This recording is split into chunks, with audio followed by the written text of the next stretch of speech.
मराठवाड़ा में ऐसा नियम बना है कि जगह जगह जहां संत, सन्यासी, तपस्वी, संत जन, गुरुजन जो भी हुए हैं, उनकी मूर्ति का इतना दर्शन का महत्व नहीं है जितना उनकी पादुका के दर्शन का महत्व है।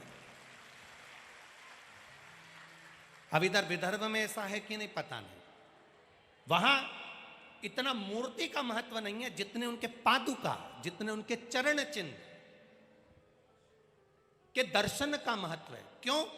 गुरु का, संत का, साधु जन के चरण का मात्र स्पर्श मात्र हो जाता है, स्पर्श मात्र। इसलिए आज भी पूरी दुनिया में ऐसा कोई मंदिर नहीं जिस मंदिर में भगवान के चरण छूने की इजाजत मिली हो। तिरुपति में चले जाओ तो भगवान के चरण नहीं छू सकते, नाथ द्वारा में चले जाओ भगवान के चरण नहीं छू सकते। तुम्हारी मर्जी पड़े जिस मंदिर में जाना, भगवान के चरण, बांके बिहारी का दर्शन करने जाओ चरण नहीं छू सकते, राधा वल्लभ लाल का दर्शन करने जाओ चरण नहीं छू सकते, तुम अयोध्या के कनक बिहारी का दर्शन करने जाओ चरण नहीं छू सकते, तुम बद्री विशाल का दर्शन करने जाओ चरण नहीं छू सकते, तुम द्वारका जी दर्शन करने जाओ द्वारकाधीश के चरण नहीं छू सकते। तुम दुनिया के सारे मंदिर में घूमकर आना, किसी मंदिर में चरण छूने की इजाजत नहीं है। केवल महाराष्ट्र का हरि विठ्ठल का एक मंदिर है जहां भगवान के चरण छूने की इजाजत है। श्री स्वामी समर्थ जी ने तात्या भोसले जी से कहा, तो एक काम करना, बैठे रहना, मैं सो भी जाऊं तो चरण छोड़कर मत जाना। सारी दुनिया की दौलत कहीं लुटाई जा रही हो, सारी दौलत, दुनिया का संपदा, वैभव, सत्ता लुटाई जा रही हो, और किसी एक स्थान पर कोई सतगुरु आपको मिल रहा हो, तो दुनिया की दौलत छोड़ देना, पर सतगुरु के चरण मत छोड़ना। किसी संत, साधु, सन्यासी, तपस्वी, साधक, उपासक जो भगवान की अविरल भक्ति में डूबा हुआ है, उसके चरण की सेवा मिली है तो वो ना छोड़ी जाए। बस यमदूत आए तात्या भोसले जी को लेने के लिए, खड़े रहे, बार बार तात्या भोसले जी को बुलाते रहे, पर तात्या भोसले जी से भगवान स्वामी समर्थ ने कह दिया था कि चरण मत छोड़ना, कुछ भी नहीं होगा। शिव महापुराण की कथा कहती है, जो एक लोटा जल चढ़ाना नहीं छोड़ता, महाकाल उसका हाथ कभी नहीं छोड़ता। जब यमदूत चले गए, तात्या भोसले के प्राण बच गए। तात्या भोसले ने स्वामी समर्थ जी से कहा कि गुरुवर, ऐसा आपके पास में क्या है जिससे यम के दूत दूर से ही चले जाते हैं? यम के दूत दूर से ही चले जाते हैं, ऐसा आपके पास में क्या है? स्वामी समर्थ जी ने तात्या भोसले को जो शब्द कहा, भजन करने वाला, भक्ति करने वाला, शिव तत्व को जानने वाला, शंकर भगवान के एक रुद्राक्ष को गले में धारण करने वाला, अगर तुम नहीं भी रुद्राक्ष पहने हो, तुम नहीं भी शंकर के मंदिर जाते हो, तुम शंकर के मंदिर में एक लोटा जल भी नहीं चढ़ाते हो, तुम कभी किसी गुरु की शरणागति नहीं गए, पर किसी रुद्राक्ष पहनने वाले के पास या भगवान की भक्ति करने वाले के पास या भजन करने वाले के पास अगर मात्र जाकर बैठ गए हो और उसके शरीर का मात्र स्पर्श भी अगर तुमको हो रहा है, तो यम के दूत बंदी बना नहीं सकते, वो यमदूत भी दूर हट जाते। महादेव को मैं नहीं बनाऊंगा। अरे कमर का पट्टा नहीं बनाओगे? हाँ, तुम्हारा तो काम है सोने का पट्टा बनाना, उसमें क्या दिक्कत है? नहीं, कमर का पट्टा बनाना पड़ेगा तो नाप लेने जाना पड़ेगा, और नाप लेने जाना पड़ेगा तो मंदिर में जाना पड़ेगा, और मैं किसी के मंदिर में जाता ही नहीं शंकर जी के सिवाय, इसलिए मैं जाऊंगा ही नहीं। साहूकार ने कहा, अगर मान लो नाप हम ला कर दे दें भगवान की कमर का, तो बना दोगे ना? नरहरि सुनार ने कहा, उसमें क्या दिक्कत है, तुम नाप ला कर दो, मैं बना दूंगा। साहूकार जी पहुंचे, पंडित जी से कहा, महाराज जी भगवान की कमर का नाप दे दो। कमर का नाप ला के सुनार को दिया। सुनार ने भगवान का सुंदर पट्टा तैयार करा, बड़ा हो गया। अरे साहूकार बोले काका सुनार करा, 4 उंगल बड़ा कर देता, 4 उंगल छोटा कर देता। एक काम करो, पंडित जी ने कहा सुनार कोई मंदिर में लिया, नाप वो लेगा यहीं पर और यहीं सही कर देगा। सुनार से कहा नरहरि से, चलो पांडुरंगा के मंदिर में, हरि विठल के मंदिर में कमर का नाप तुम लो और वहीं पर चलकर सही करो। इतने में नरहरि ने कह दिया मैं एक के मंदिर के सिवाय कहीं नहीं जाता, मैं कहीं जाऊंगा ही नहीं। तो एक काम तो कर सकते हो ना, तुम भगवान का दर्शन मत करना, आंखों पे पट्टी बांध देते तुम्हारी, नाप तो हाथ से लेना। नरहरि सुनार ने कहा ये हो सकता है, तो मेरी आंख पे पट्टी बांध दो और मैं चलकर नाप ले लूं। अब नरहरि की आंख पे पट्टी बांधी कि दर्शन करूंगा ही नहीं भगवान का, और पट्टी बांधकर नरहरि सुनार को मंदिर के अंदर ले गए। और मंदिर के अंदर जाते से नरहरि सुनार ने कहा बताओ हरि विठल की कमर कहाँ पर है। जो नरहरि सुनार कमर को हाथ लगाने लगे, हाथ लगाते लगाते नरहरि सुनार को लगा ये तो मेरे महादेव मृगछाला पहन कर खड़े हुए हैं, ऐसा लग रहा है कि मेरा बाबा खड़ा हुआ है।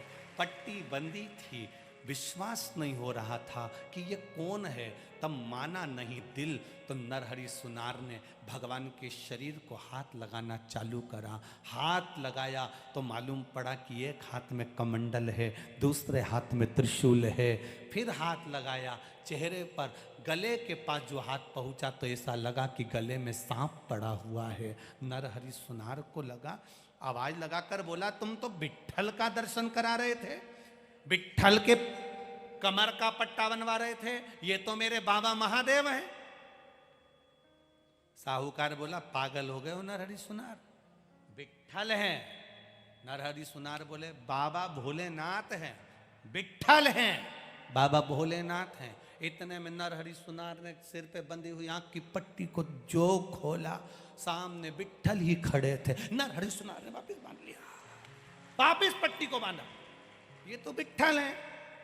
नरहरि सुनार बोले मेरे साथ धोखा हो रहा है। फिर नरहरि सुनार ने वापिस हाथ लगाया, जो हाथ लगाया फिर शंकर भगवान का दर्शन हुआ, शंकर भगवान का स्पर्श हुआ। फिर पट्टा खोला, सामने विठल थे, नेत्र बंद कर लेते थे तो शिव दिखता था, नेत्र खोल लेते थे तो विठल दिखता था। नरहरि सुनार ने विठल के चरण पकड़ लिए, बस चरण पकड़े और पकड़ कर कहा आप अपना दर्शन एक बार दिल से दे दो।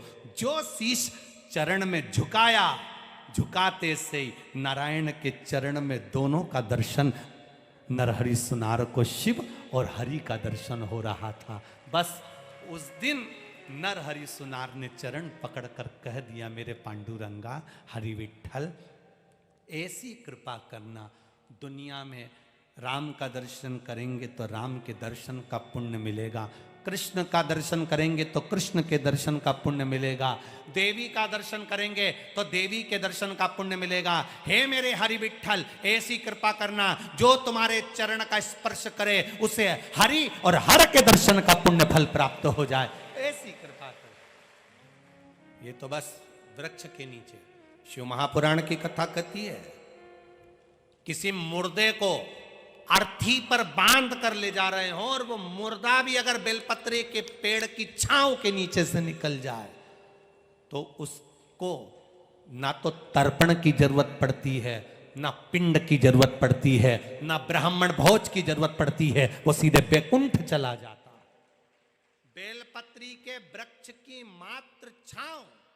व्यक्ति का कल्याण कर देती। प्रयास करा करो, जितने किडनी के जिसको बीमारी हो, जिसको लीवर की बीमारी हो, जिसको कैंसर की बीमारी हो, जिसको थायराइड की बीमारी हो, जिसको कोई बड़ा रोग लग गया हो, जिसके शरीर में गांठ पड़ रही हो, हम उनसे निवेदन करेंगे आप प्रयास करा करो, हफ्ते भर में एक दिन बेलपत्री के पेड़ के नीचे बैठना है, बेलपत्री के पेड़ के नीचे 1 लोटा जल कंकर शंकर मानकर, हमें कोई शिवलिंग का निर्माण नहीं करना है, बस वृक्ष की जड़ में कंकर शंकर को जानते हुए, शिवलिंग मानते हुए बेलपत्री की जड़ में 1 लोटा जल धीरे धीरे चढ़ाना है और श्री शिवाय नमस्तुभ्यम कहना है।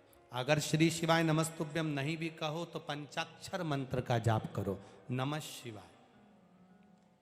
बन सके तो षडाक्षर मंत्र का जाप करो, ओम नमः शिवाय। ये भी नहीं कर सकते तो द्वादश अक्षर मंत्र का जाप करो, ओम नमो भगवते वासुदेव। ये भी नहीं कर सकते तो 2 अक्षर का जाप करिए राम। ये भी नहीं कर सकते तो 2.5 अक्षर का करिए कृष्ण।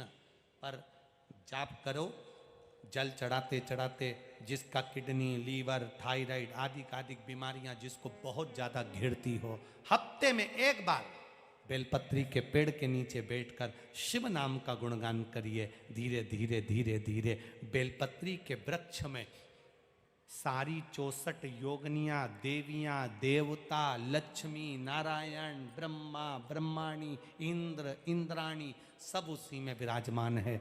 जब आप बैठोगे, शिव नाम जपोगे तो धीरे धीरे बीमारी अपने आप समाप्त होती चली जाएगी। हफ्ते में एक नियम बनाओ कि मुझे शिव मंदिर तक जाना है, शंकर जी के बेलपत्र के नीचे बैठकर भगवान शिव का भजन। नियम बनाओ। एक बात बहुत अच्छे से ध्यान करना,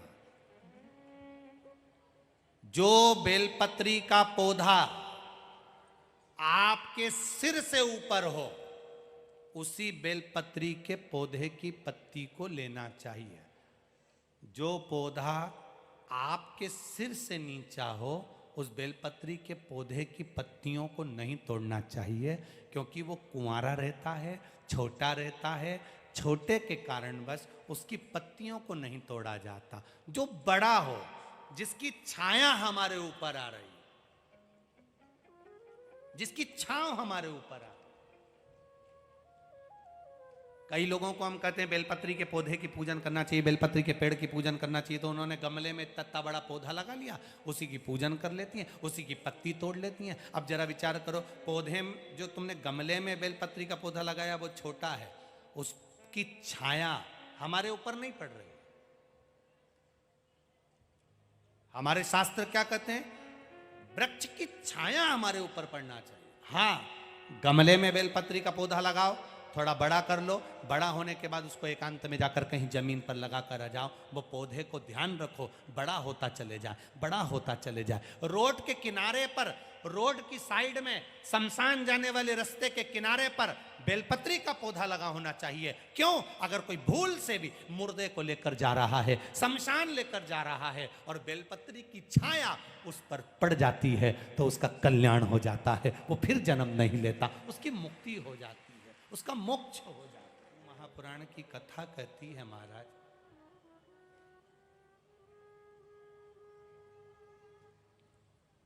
एक बेलपत्र और एक दुर्वा, मात्र एक बेलपत्र और एक दुर्वा। दुर्वा जानते हो ना? दूब बोलते हो कि दुर्वा बोलते हो? हाँ, दुर्वा बोलते हो ना, हरा हरा कलर की। एक दुर्वा और एक बेलपत्र।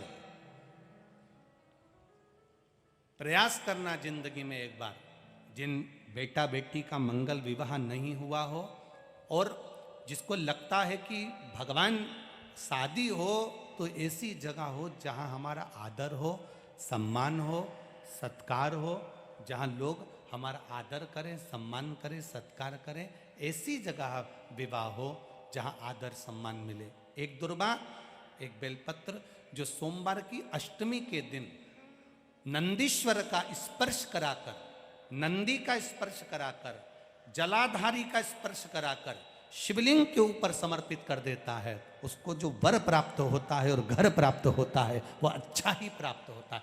अदालत तक नहीं जाना पड़ता, तलाक तक बात नहीं पहुंचती, और उसके घर में सुख और समृद्धि रहती।